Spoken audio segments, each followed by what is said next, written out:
Bonjour à tous. Merci d'être venus très nombreux à cette session. C'est un très grand amphi. Même quand on est très nombreux, on n'a pas l'impression d'être très nombreux. Mais là, je commence à voir un peu la pratique de cet amphi. Vous êtes très nombreux à cette session. Vous avez raison. C'était l'endroit où il fallait être à cette heure-ci ce jour-là.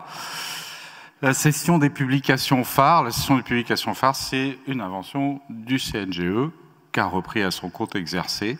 Il s'agit d'amener au lectorat des médecins généralistes français, au public des médecins généralistes français, l'analyse et le commentaire de publications que des équipes françaises ont publiées dans des grandes revues internationales que le public français n'a pas forcément l'habitude de lire.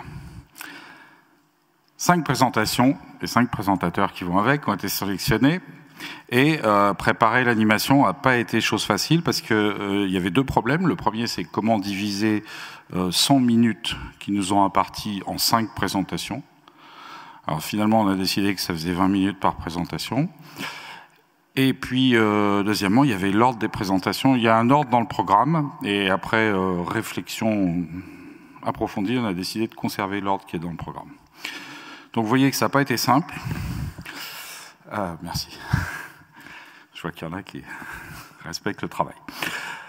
On va commencer avec Paul van der Kam de Poitiers, avec un titre, alors d'autant plus mystérieux qu'il est en anglais, mais même en français, ça reste un petit peu mystérieux quand même.